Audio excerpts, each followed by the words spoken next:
It's the All Elite Wrestling Draft Double or Nothing round. My name is Michael Valenti. This is Ralph Valenti. And this is a continuation of the first round that we did of the All Elite Wrestling Draft, where we went through your comments after all those people viewed it. Thank you very much for viewing our first video. And if you haven't seen it yet, we'll have the link in the description. And I'll have the eye above my head. And we'll have the thumbnail at the end of this video.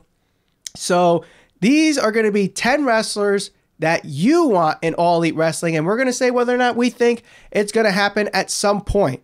So these are probably the 10 most mentioned in the comments section. So if we miss anybody else, of course, put that in our comments at the end of the video. And if you think any of the 10 that we do bring up, make sure you like it and subscribe. Hit that bell. We're trying to get to 1,000 YouTube subscribers before the Royal Rumble. And we're almost there. We are almost there. Yeah, so thank you for everybody who's following. Thank you for everybody who's commenting. This is really why we're doing this, because the comments that you guys had left us, some of the names that you've kind of thrown out there, we want to talk about them. There's been some speculation now that All Elite is the hot topic in the wrestling industry. So we're going to talk about all those guys. We're going to talk about some wild cards, some of the major rumors that are going on all over the internet. So I guess we'll get right into it. Yep. And before we do, if you want to see any of the wrestlers, we'll fast forward. We'll have the timestamps in the description as well. So without further ado, we'll start with a guy who really made a name for himself in the Being the Elite videos, grabbing those brass rings. And he actually retweeted us earlier in late 2018. I'm talking about Flip Gordon.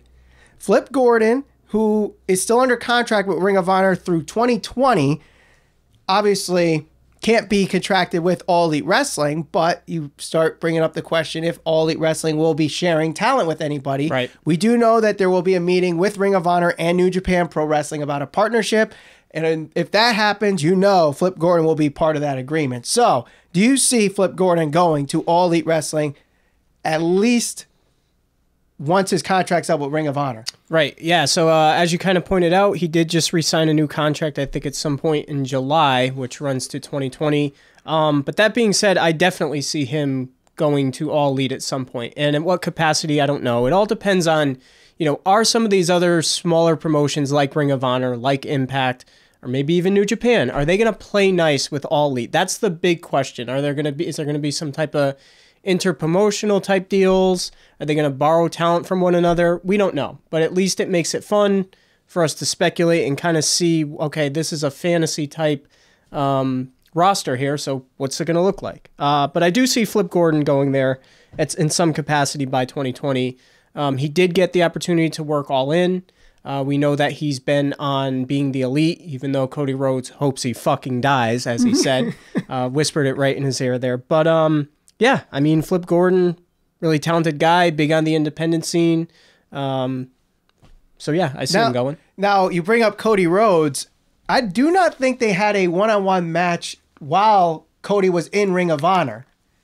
So if he does come to I can't think of one off the top of my head. So it would be speculation to believe that Flip Gordon, if he comes to All Elite Wrestling, his first match would be with Cody Rhodes. Sure. And that would be kind of the payoff of everything that's happening in Being the Elite, their tension and animosity. Yep. As maybe Flip Gordon trying to grab that one last brass ring to make it into All Elite Wrestling. So I see him, I think if Ring of Honor does share talent, he's definitely going to be the first one they share.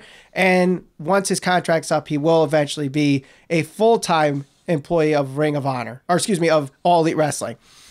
Let's move over to Impact Wrestling, who Impact was trying to be sold to All Elite Wrestling and it was shot down. So maybe there's the sharing of talent with Impact Wrestling too. We did see some Impact wrestlers as part of the Battle Royal on the pre-show. Mm-hmm. One guy who a lot of people brought his name up. He is the Impact Wrestling champion as of now. We don't know if he will be after Homecoming in his match against Brian Cage, and that is Johnny Impact. Right. We know him by many names. John Morrison, Johnny Nitro, Johnny Impact, Johnny Mundo. Yep. Does he become Johnny Elite? I don't think so. The most simple, the easiest indicator for that is, like you pointed out, right now, currently, he is the Impact champion. Depending on when All Elite actually comes to fruition, when they get a TV deal, or if they get a TV deal, when they actually start putting on shows, if he does end up being a long-term champion, well, I can't really see him going over to All Elite, having matches, because if Impact was to allow All Elite or some of their talent to perform in All Elite, if he's your champion and he goes over there and he loses, well, what does that now say about the company he's representing? It might not be too much to lose, but at the same time, if he's taking a loss on that, it kind of asserts that, this is like the B brand, if you will. These guys someone from an alternate company just pin your champion. Now, of course, like you pointed out, Sunday that could all change if he drops the title to Brian Cage. I don't know, but as of right now, I'm going to say no, he does not go to All Elite. I say he will be a part of Impact Wrestling, or of All Elite Wrestling, and I'll tell you why. It has nothing to do with him. It has to do with his wife. Okay. He's married to Taya Valkyrie, and All Elite Wrestling is going to have a women's division. As we know, their first signee outside of Cody Rhodes, Brandy Rhodes, and the Young Bucks is Britt Baker. Someone's going to have to wrestle Britt Baker, and Taya Valkyrie can do that. She is part of the Impact Knockouts division. She is in Lucha Underground with Johnny Impact when he's Johnny Mundo there. So they have some flexibility with what they're doing. So with that, I do say yes, Johnny Impact will be there. Maybe they start doing some mixed tag matches with Cody and Brandy Rhodes, because I think now that she is in All Elite Wrestling, maybe you see her in the ring more than she was with, obviously she was just a ring announcer in WWE and as a valet in New Japan and Ring of Honor.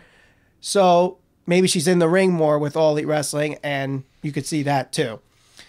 Now, we'll stay with Impact, sort of, to the guy that Johnny Impact beat for the Impact Heavyweight Championship. He has not done anything since Bound for Glory, and that is Austin Aries. Right. A lot of people brought his name up. I don't even know if he's really done anything since Bound for Glory. I don't know. I mean, I haven't seen any news on him. Whether or not that was a shoot or a work, it seems more like it's a shoot now that he no-sold the finish at Bound for Glory when Johnny Impact won the Impact Championship. This is an interesting one because you can make the comparison of Austin Aries to CM Punk. And we talked about CM Punk in our last episode on the draw power that he could have because of people, chanting his name 5 years after he left. Correct. And people speculating, making rumors every year that he will make a return. And even 3 weeks ago that CM Punk said that he'll listen to offers from All Elite Wrestling. Austin Aries, in a way, is like CM Punk because of how he left Impact and how he left WWE before that. He left on bad terms both times. He leaves Impact no selling the finish. He leaves WWE frustrated with how he was booked in the Cruiserweight division, not being a part of WrestleMania, at least the main card, and not getting the royalties that he would have gotten if he was part of it. So you start to ask yourself, is it worth bringing Austin Aries in? Yeah. To me, I say no because I don't think he has the draw power that CM Punk does. No, he definitely doesn't have the draw power that CM Punk does. Now, if you want to allude to him maybe having... Some people speculate that CM Punk gets a little bitter and, he obviously didn't leave WWE on the best of terms, and I see what you're saying there as far as Austin Aries not necessarily leaving on good terms with either WWE or Impact. I do think he'll end up there. And the reason I say that is sometimes people need to get away from the wrestling industry altogether, so when they come back, it feels like a bigger or more special moment. That would certainly be the case with CM Punk. That was definitely the case with somebody like Bill Goldberg because he was gone and completely separated from anything within the wrestling industry for so long. Having him come back, win the title, be at WrestleMania, wrestling Brock Lesnar, all of that felt so special. Now, does he have the draw power of a Bill Goldberg? Of course not. Or CM Punk? Of course not. But like you pointed out, he was somebody who competed on WrestleMania. He was in the WWE, so he is fairly well known. He was one of the top guys that when he was at Impact, originally at Impact, he carried the heavyweight championship for some time. Obviously, he went back there. Was it a shoot? Was it a work? I don't think we'll really know, but I remember watching the exchanges between John Morrison, whatever you want to call him, Johnny Impact, and Austin Aries, and thinking to myself, you know what, this is actually pretty compelling stuff. It's good. It was good. Yes. You know, and there's not many times I've watched TNA or Impact and thought that to myself, honestly, but he's been all over the world. He's been doing this for so long that I think it would be somebody who they would try to target, and I can easily see kind of solidifying that role within the within All Elite, kind of adding credibility to the roster. Yeah, I mean, I could see it, but maybe he's like CM Punk, where he's just fed up with the industry and doesn't want to do it. And that could certainly be the case too. He could be burnt out. So I say no. Let's keep it with Impact one more time here, and we'll bring up a guy who really has made a name for himself in Impact Wrestling throughout 2018. Was part of the Rock and Rager Jericho cruise. Has really brought hardcore wrestling back into professional wrestling, especially in Impact Wrestling, from the moment he hit Eddie Edwards with a baseball bat, a legit metal baseball bat. Sami Callihan. Yep. Now, this is a guy who was frustrated with how he was booked in NXT as Solomon Crow. So he's gone to Impact Wrestling, become Sami Callihan, and really made a name for himself there. I think if Impact shares talent, because I think he just re-signed with Impact Wrestling, he will be one of those guys that Impact shares, because this is a guy who doesn't necessarily have to be a main event guy. Mm-hmm. He can have a match like a hardcore match, and people would enjoy it. He doesn't have to have, the technical 5-star Meltzer rating breaking matches. He's a different type of wrestler. He's a different type of wrestler, and he would be something different in All Elite Wrestling. And I say they use him as a shared talent. I agree. And again, assuming Impact decides to share talent, he's somebody that he's different than a lot of the guys. He's going to have a different type of match than a lot of the guys that you have in All Elite, at least right now. And he's managed to stand out because he's different from a lot of the guys that they have on Impact. So if they're willing to share talent and play nice, why not? He's a decent draw outside of anybody in the WWE. So of course. So definitely a good mid-carder to have in the All Elite Wrestling roster right now. Speaking of good mid-card talent, at least in some aspects, how you want to portray it. I just lost 200 subscriptions because of you. No, I didn't. But a guy who a lot of people wish he was in the main event a lot more. A lot of people think he isn't booked the way he should be. I'm talking about Finn Balor, a.k.a. Prince Devitt. Right. Yep. A lot of people think that he is frustrated with how he's booked. A lot of people wish that he would leave WWE to go back maybe to New Japan, maybe Ring of Honor, or All Elite Wrestling just to freshen up his character, because what WWE is doing with him right now is not the level that he could be at, the potential that he could meet. Do you think Finn Balor goes to All Elite Wrestling? No, I definitely don't. At the end of the day, when we were kind of going through some of these names, the one thing I pointed out, and we talked about this in our Kenny Omega video, is WWE has so many different streams of revenue where if it did eventually ever become a bidding war and they really wanted to keep him, nobody's going to stop them. WWE would be able to offer him contracts as far as merchandising, just straight up his actual contract with how much they'd give him on an annual basis.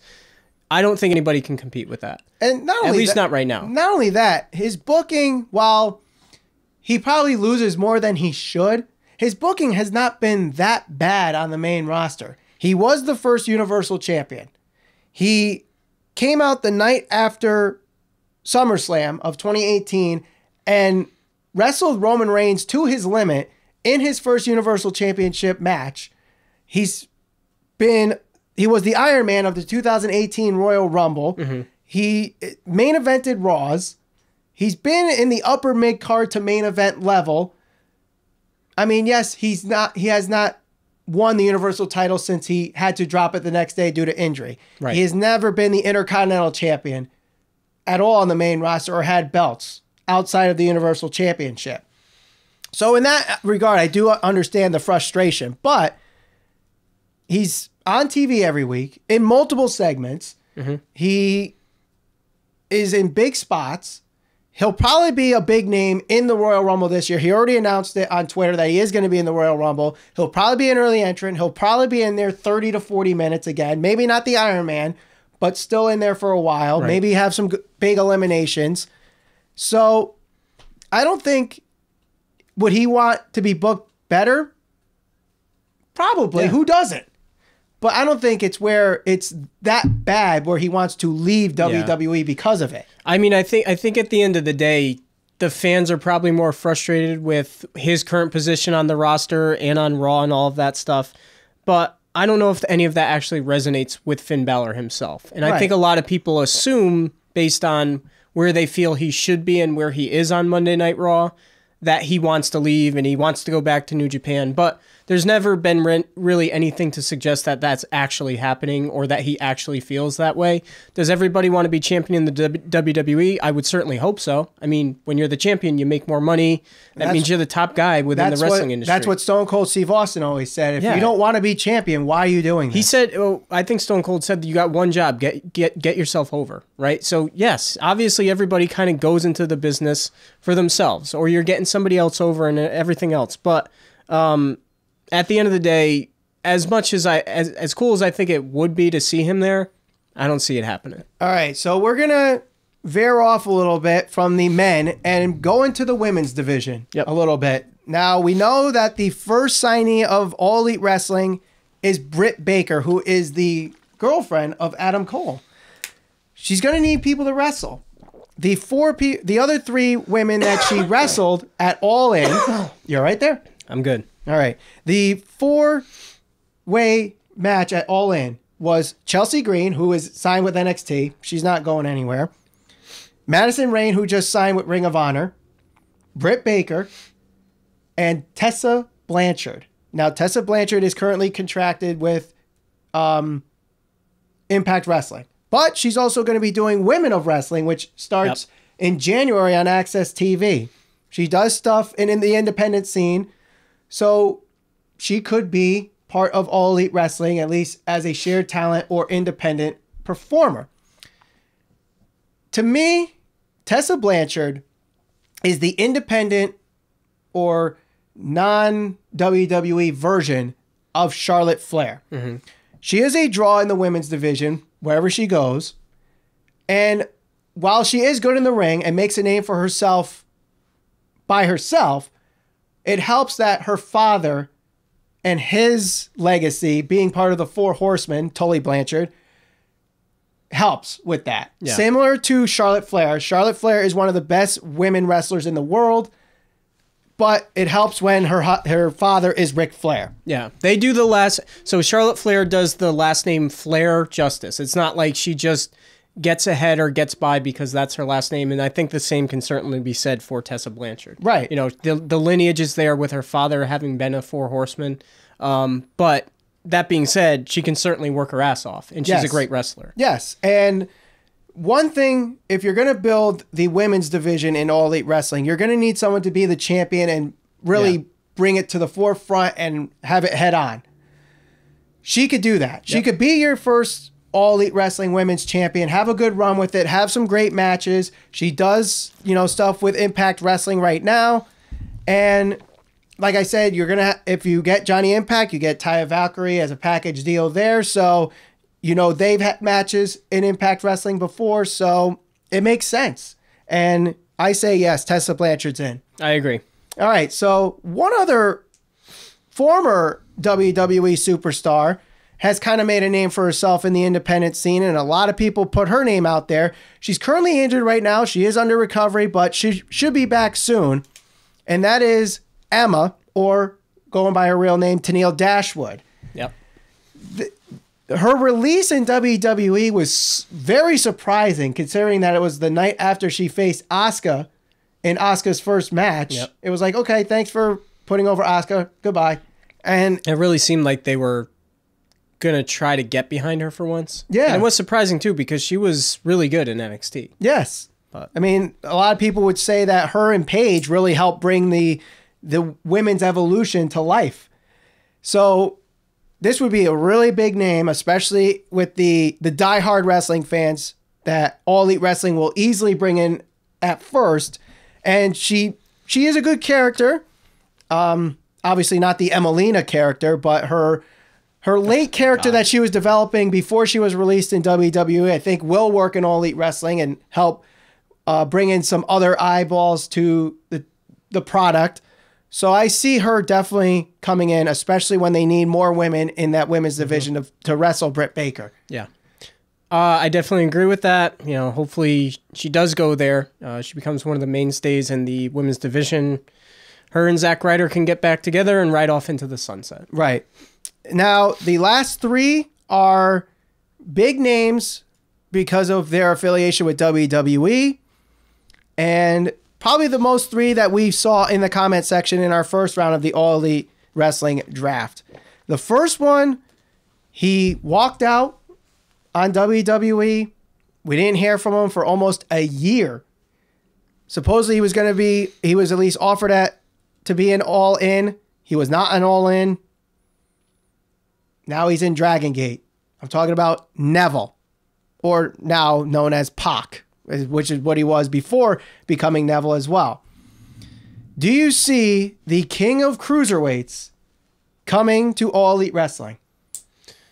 I do see this happening, and I see this happening for the same reasons I talked about, or I pointed out rather, when we were talking about Austin Aries. And it's funny because this was actually the guy that Austin Aries faced at WrestleMania. At least it was during the pre-show, but regardless. So what they have here is an already established name from the WWE. So people can look to that. And again, we've gone over all of this in all of our previous videos. They probably want to, granted it's an alternative, but they have to try to attract some fans from WWE if they plan on being successful for the foregoing future. So Neville, or Pac, whatever you want to call him, certainly has that. He's been on WrestleManias. He's been in prominent roles within the WWE. He really helped solidify the cruiserweight division as that character, the king of the cruiserweights. So yeah, I mean, if they're really trying to land some more well-known guys outside of some of the other names that we've kind of speculated about, there's not really too many other names out there as far as, you know, talent-wise, other than Neville. So right. I actually do see this happening. I think they will make a bid on him. You know, granted he's in Dragon Gate right now, but to mix it up with the Bucks and Cody Rhodes, some of the more prominent or popular guys right now in the industry, that's where the money's going to be, I would think. So I would see him going there. I will disagree. I do not think Neville will be in All Elite Wrestling. I think what he's doing in Dragon Gate is kind of where he's going to stay home for a while. I know he's doing stuff in the British independent scene as well. And I think he just stays between Japan and that Britain independent scene for now. Maybe a couple years down the line when All Elite gets more established and more eyeballs are on it, maybe he makes the jump. But I think he's going to stay in Dragon Gate for a while. Yes, I understand he is an independent wrestler. He's not fully a full-time wrestler in Dragon Gate, so he can do All Elite if he wants. I just don't see it right now. It would be too much moving around for Neville, and I think he just wants to stay steady for a while. Okay. Now, the next two, I think, are the two biggest names that people are talking about right now. One of them just wrestled at Wrestle Kingdom 13, dropping the Intercontinental Championship to Tetsuya Naito, and that is Chris Jericho, Y2J, the Ayatollah of Rock and Rolla. We know he is he's been on Being the Elite. He had the Rock and Rager 6-man tag with the Young Bucks. He was in New Japan basically to wrestle Kenny Omega, stayed there for everybody else. It makes the most sense for him to go All Elite Wrestling, except for his relationship with Vince McMahon. Yeah. If he's leaving New Japan and not being part of that anymore, does he go back to WWE and have one last run? Yeah. Or does he go to All Elite and possibly burn a bridge with Vince McMahon? The interesting thing with this whole situation, everything that's going on with Jericho and all of these guys, and especially with Jericho and Kenny Omega, do you think that potentially, let's say Omega turns down WWE's offer, do they then say, okay, well, if Omega's either going to go back to New Japan or he's going to go to All Elite, does WWE now make a big bid at getting Chris Jericho, saying, okay, well, we have to get one of these two. We can't let both of those big name guys go to other promotions. So, let's suppose they don't get Kenny Omega, WWE. Do they make a big bid on a guy like Chris Jericho, knowing that right now he is one of the more popular guys within the wrestling industry? Do you have to make a big offer to Chris Jericho, though? Because of his allegiance to WWE for such a long time. Because if it wasn't for him jumping to WWE, we're not even talking about Chris Jericho as a big name in wrestling. It was really his jump from WCW to WWE that helped really bring WWE to the forefront and win the Monday Night Wars. Yeah. So with Jericho, it's very interesting because if he goes to All Elite Wrestling, he's definitely in the upper mid card to main event on the card. Absolutely. Easily. WWE, he might be in the mid card.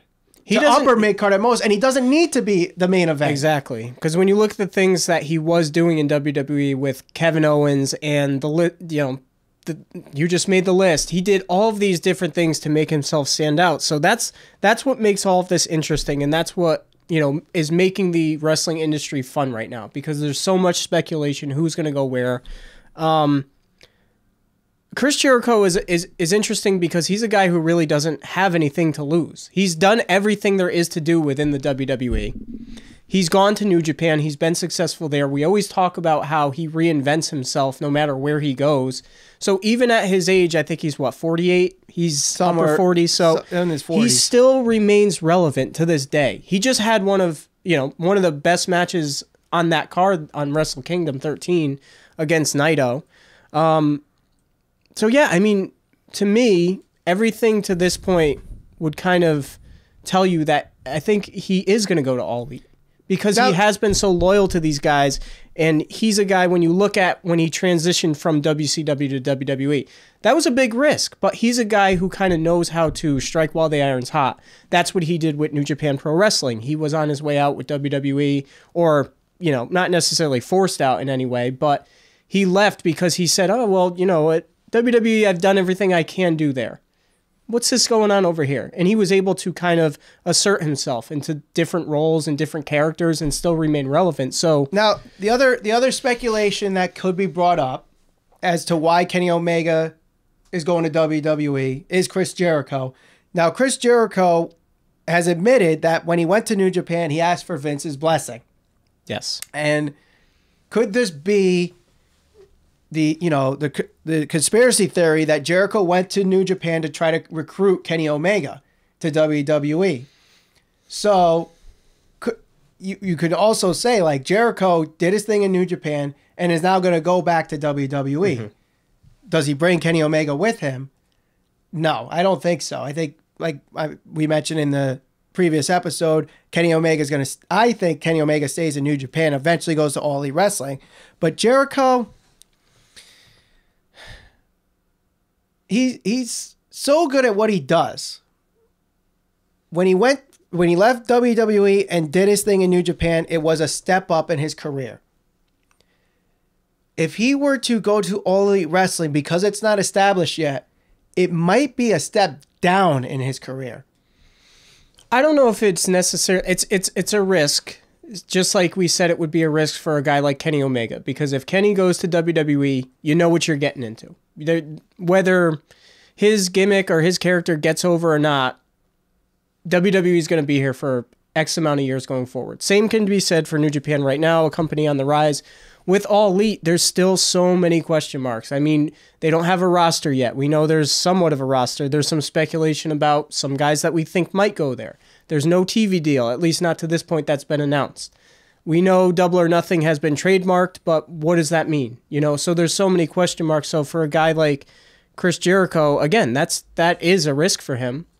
I don't know if it's a step backwards. Mm-hmm. I think it gives him the opportunity to be a part of something that can be really big outside of the WWE. And, at the end of the day, I don't think he really has anything to lose. Right. So, I mean, time will tell, but he's going to be the wild card. I think this really makes or breaks what All Elite Wrestling does if he's there or not. He brings a lot of credibility to the table. When you look at everything he's done in WWE, what he's done recently in New Japan, Look at what he's done with Fozzy. I think he was probably when I remember being a kid and hearing that he was going to go start a rock band, and people kind of treated that as like a joke.